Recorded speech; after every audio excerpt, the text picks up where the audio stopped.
Santeria means the way of saints, also known as La Regala Lukomi or the rule of Osha, is an Afro-Caribbean religion from Yoruba traditions mixed with Roman Catholicism.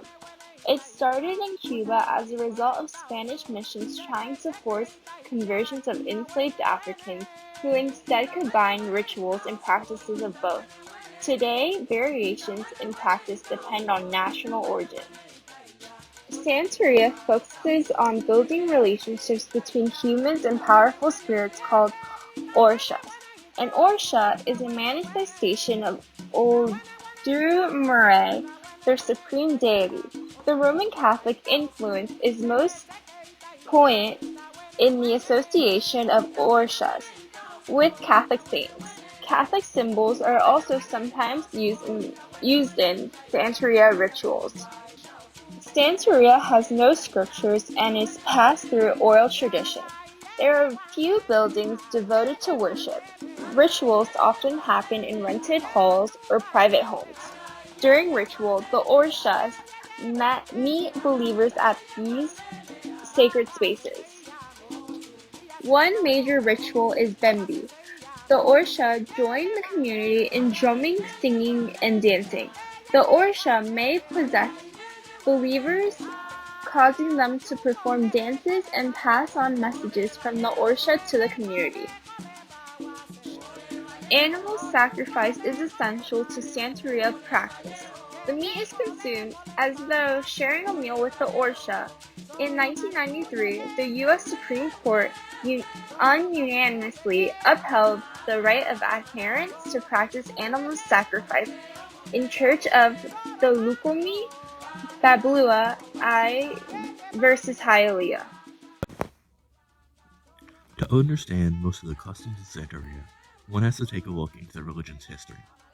Santeria's creation began in the early 16th century. In Nigeria, a group known as the Yoruba people practiced a native religion that had strong cultural and historical ties to the group. It had strong emphasis on numerous gods, known as Orisa, which all represented one single entity. This side of the faith shows obvious ties to Hinduism. However, any historical ties between the two are unknown. The early 16th century saw much of Africa being subjugated to slavery by Spanish sugar plantation owners. Some of these slaves were the Yoruba people. When they made their way to Cuba, most of the Africans found that they could no longer practice their own religion. The Yoruba faith relies heavily on the animal sacrifice of dogs and the use of important sacred items. Without these, the Yoruban people began thinking of ways to circumvent the limitations imposed on them by their slavers. They decided to take the Catholic faith, which missionaries had begun to impose on them and slavers allowed public practice of, and combine it with elements of their own. To the Spanish, the slaves seemed to be practicing Catholicism as they mentioned Catholic saints in their prayers. However, the language gap allowed the Yoruban people to freely practice their new religion with the same goal in mind, to honor their ancestors. To further add on to this point, we have a practitioner named Gustavo who was so kind as to educate us on the religion he has spent 50 plus years practicing.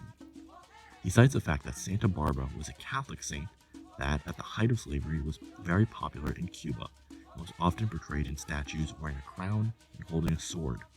Because of this powerful image, newly arrived slaves assigned to the spirit of Chongo, arguably the most important, beloved, and feared Santerian deity, to the likeness of Santa Barbara. To this day, many Cubans see Santa Barbara and Chongo as interchangeable. It is important to note, however, that followers of Santeria do not believe this to be the case. Followers of Santeria worship Chongo, and the real Catholic saint named Santa Barbara is of no relevance to them. In fact, Chongo is a male deity who represents virility and power. In this attempt of the Yoruban people to survive destruction, Santeria was born. The next hurdle that came to the faith was their transition to Miami after the Cuban Civil War.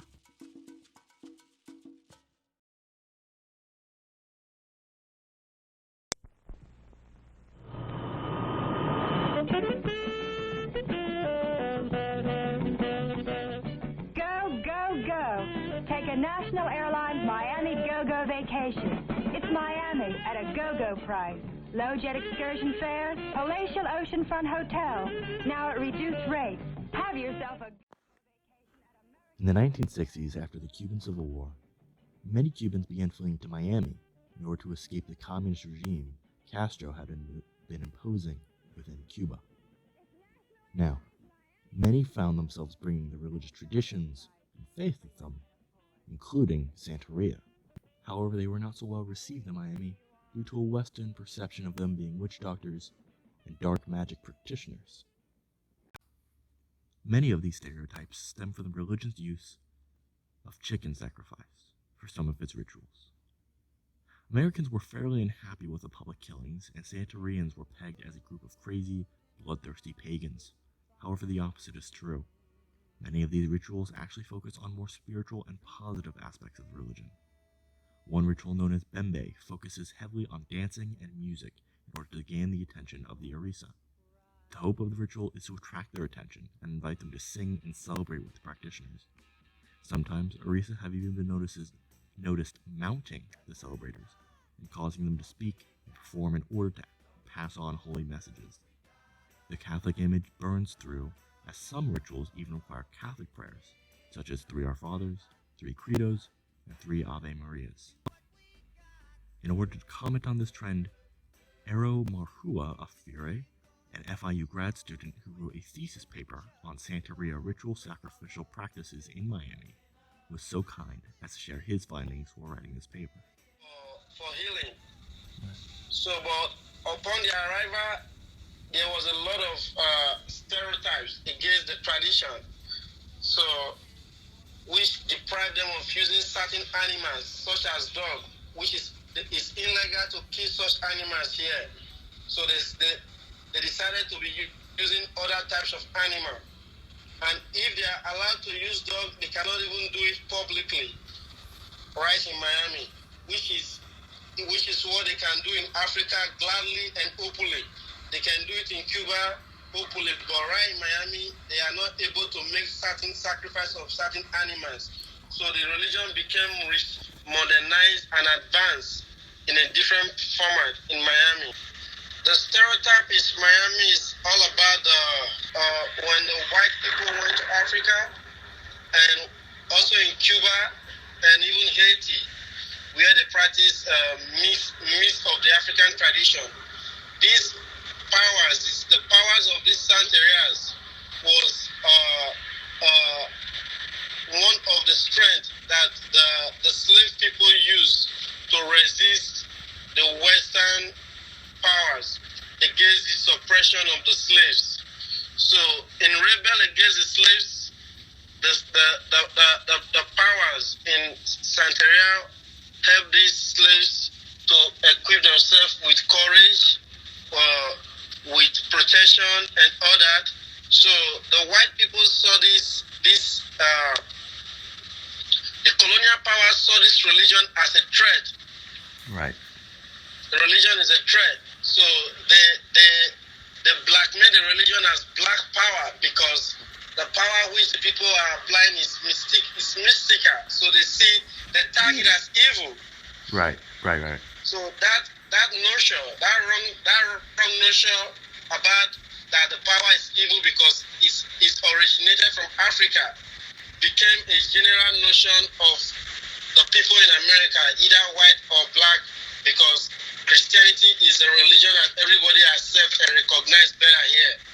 Right. So upon their arrival to Miami, because it is an African-derived religion, which they see as threat and they see as evil because they don't understand how the religion works. Like people can like vanish. That mentality has been passed on from generation to generation among the people of Americans. Right. Okay. So when they see you practicing the tradition, they assume like you are practicing voodoo. They see like it's voodoo. However, despite these stigmatisms, Santerians today still practice their rituals in the hopes of finding a better tomorrow. The religion of Santeria has a huge emphasis on rituals. These rituals include but are not limited to things such as offerings, sacrifices, or divination, which means that they're trying to look into the future through supernatural means. And one common method of divination is when they manipulate things like coconuts or seashells, by trying to carve them or placing them in certain ways, so they can summon orishas, which are minor gods, and they will help them provide solutions to their problems and give them advice for their futures.